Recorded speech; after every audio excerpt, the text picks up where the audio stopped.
The email in Addison Markley's inbox was marked Urgent Missing Initial, but that wasn't what made the mainland developer's stomach lurch. It was the photograph attached. In gauzy dawn light, a skein of molten orange had crawled from a fresh fissure above Manoa Valley and hardened overnight on the graded lot where his marketing centre was supposed to stand. The flow's glossy surface was ridged like handwriting, swoops, crossbars, tidy curlicues, lava calligraphy. The message from his job site superintendent was brisk. "We can't pour the footings until someone tells us what Pele wrote. Locals refusing to touch the area need clearance by Friday or insurance will yank coverage." Addison minimised the screen, stood from the COA conference table and paced. He talked the Honolulu zoning board into fast-tracking this 30-story glass stack by promising cultural sensitivity. His investors in Seattle were expecting a ribbon-cutting by Christmas. He had charmed regulators, thrown benefit galas, and hired a kumu hula to bless each phase. Yet here was that word again, the one his banker whispered as if it carried its own static charge. Pele. The volcano goddess was somebody else's myth, he'd told himself since day one. Kilauea was on another island. He built budgets, not bonfires, but the city lease for this hillside parcel contained a paragraph he'd skimmed and dismissed, an archaic rider inserted by some Hawaiian sovereignty group decades earlier. Should Pele demonstrate occupancy through fresh volcanic inscription, lessee shall interpret and heed said communique before title transfer, lest fiery foreclosure ensue.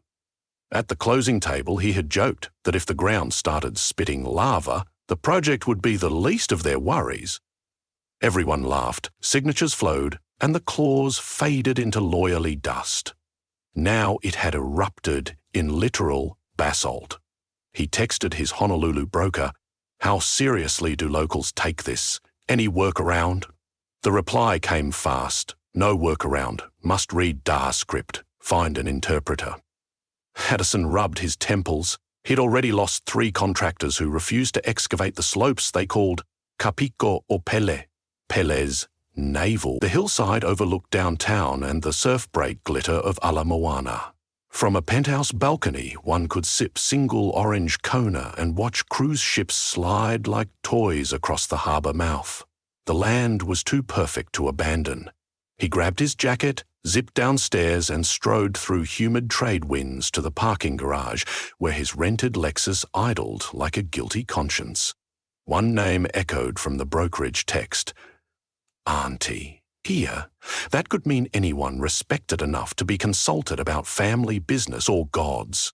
But Edison remembered the old woman who'd appeared during the groundbreaking ceremony, her grey braid weighted with red hibiscus, her moo, moo, moo, moo, the colour of cooled cinder. She'd said nothing, only placed a polished olivine stone in his palm before shuffling away. The photographer caught her in the background. The board had asked if she was a public relations plan. He shrugged. He found her address through the kumu hula, who answered the phone as if expecting the call. She stay in Kalihi Valley. Bring fresh papaya and leave your shoes at the door. Click. Kalihi's ridges were damp with rain showers drifting Mauko to Mackay. Ferns drooped over narrow asphalt. Addison parked, rehearsing what to say. "Sorry, ma'am, but the goddess you revere is interfering with my capitalization rate." He sighed and balanced the papaya box on one arm. Auntie's bungalow was ringed by tea plants and Puakanakini vines. He knocked. The screen door wheezed open. She sat cross-legged on the floor, stringing flower petals. "You are late," she said without looking up. Her English had the lilting cadence of ukulele strings muffled by beach sand. "You expected me?" "Pele told me." She gestured to a woven mat facing her. "Sit. We speak, but first remove the iron from your neck." "Mayo." He unclipped the Bluetooth headset he always forgot he was wearing. Auntie began slicing the papayas, their seeds glistening like ink-black pearls. "What you saw in the manoa is her handwriting. She updates her will now and then, just like any Alikhene Makame, any beloved chief has.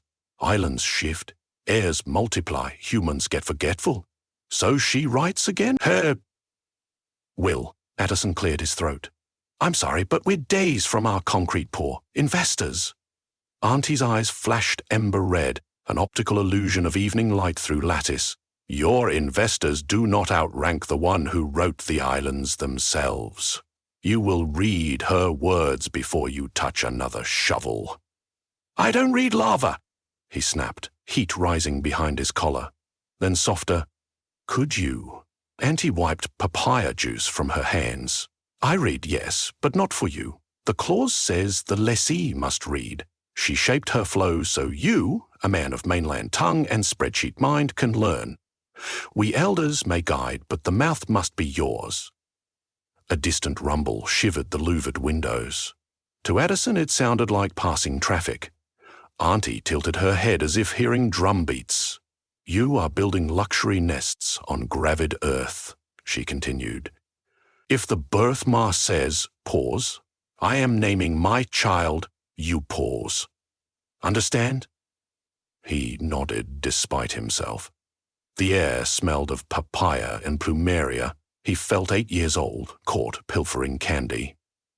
Auntie reached into a bamboo chest and removed a rounded slab of dark volcanic glass the size of a smartphone.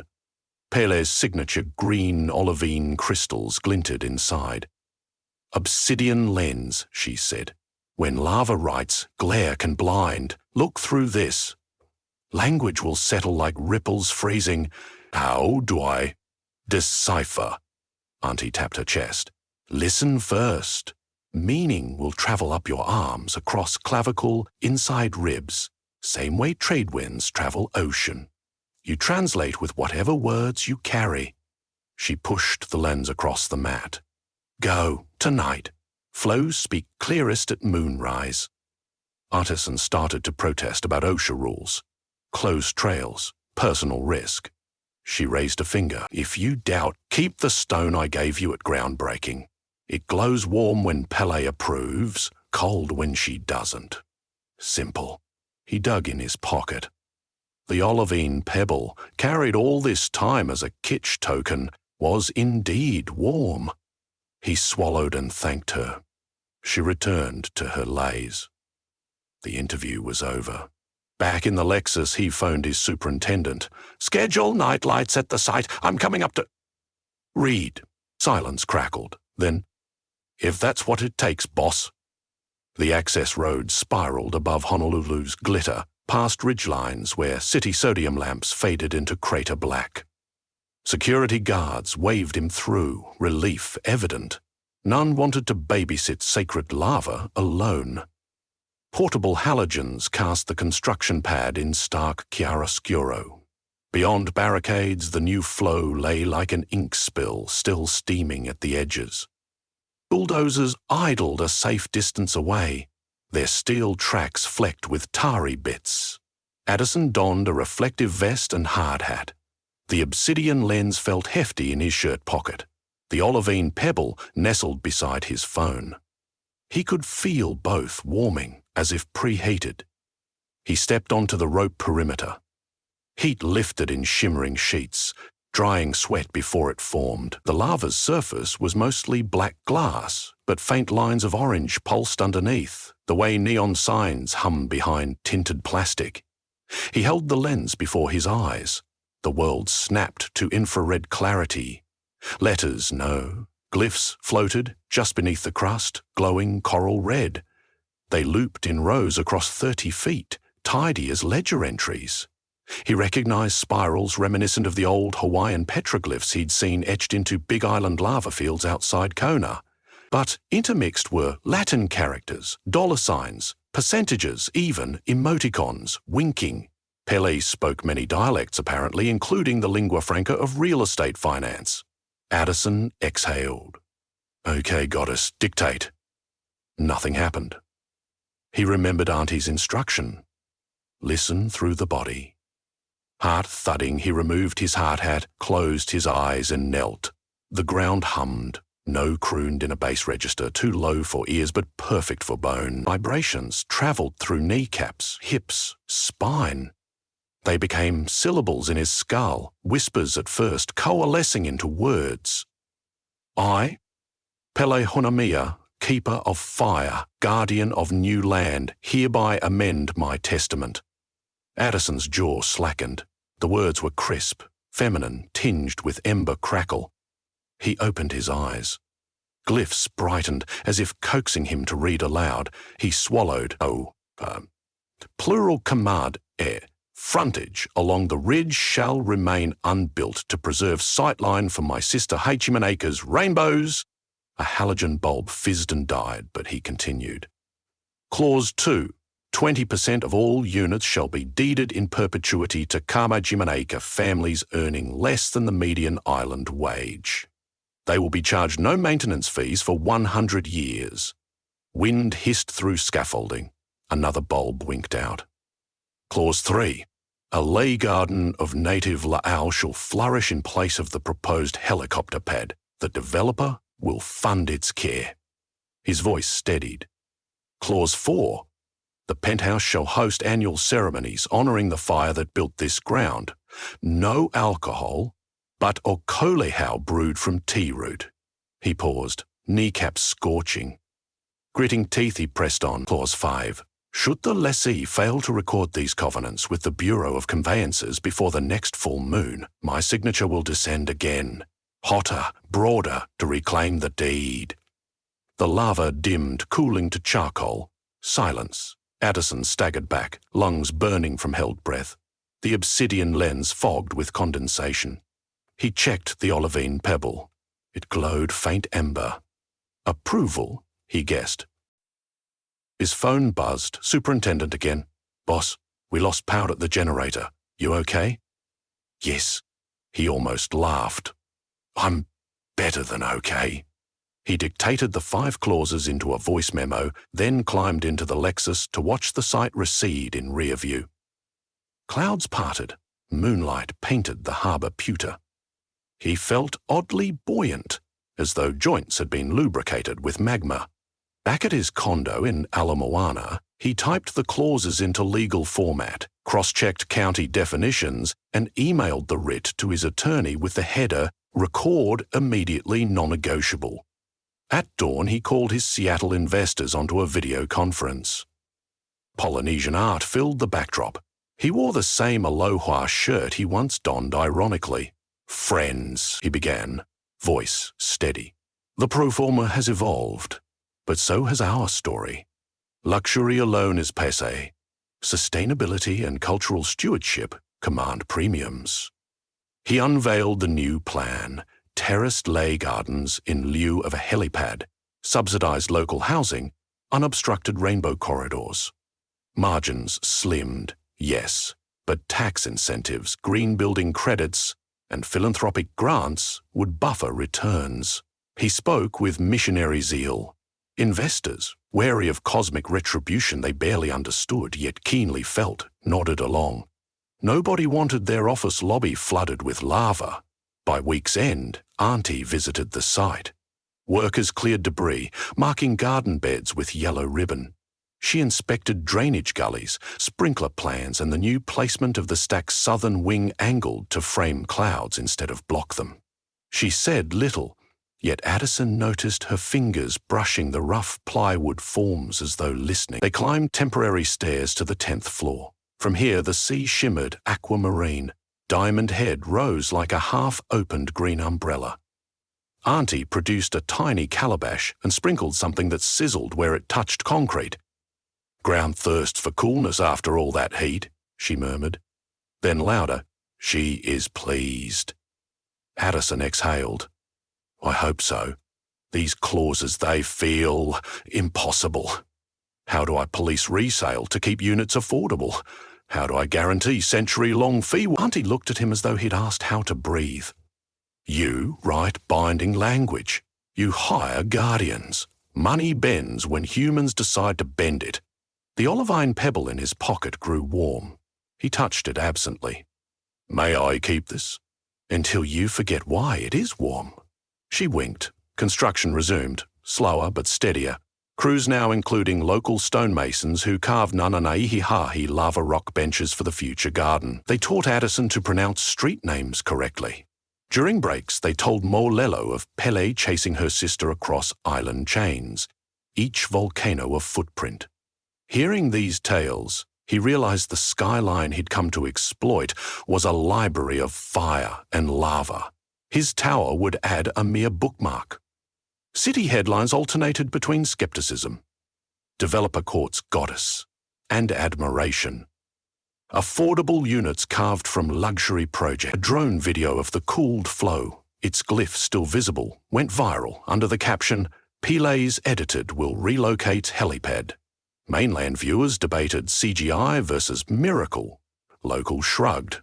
Closing day arrived under a blood-orange sunset. The Bureau of Conveyance's registrar balked at the word goddess in legal filings, but Addison cited the original lease rider. Lawyers concurred. The document was stamped and microfilmed. He felt a seismic easing under his shoes, as if tension lines had been loosened in the island's crust.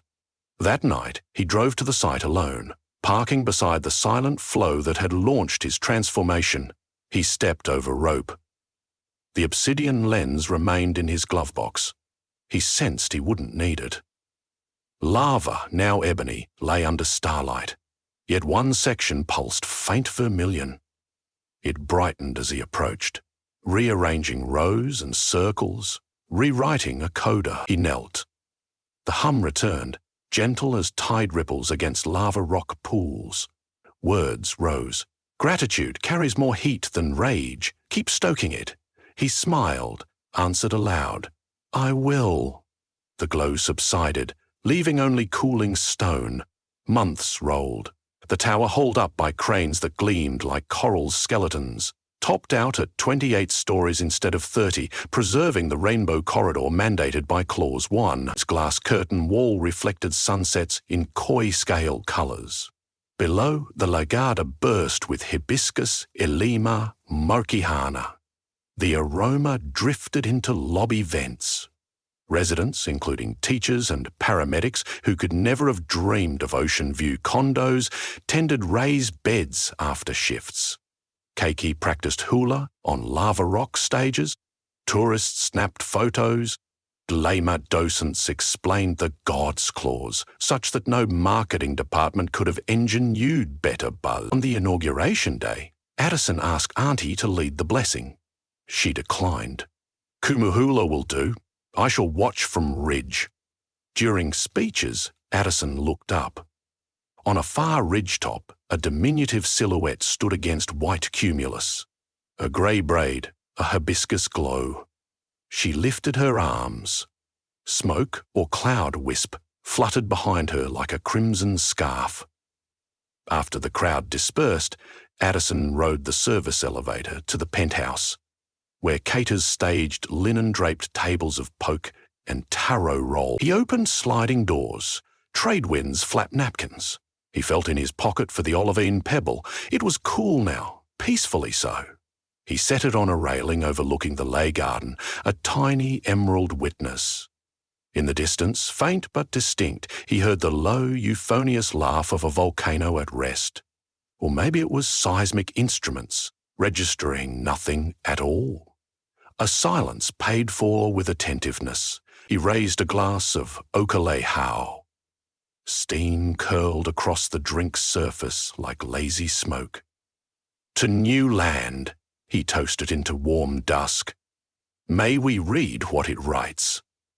Below, Honolulu's lights flicked on, one by one. Little incandescent offerings on Pele's silent, sleeping scroll.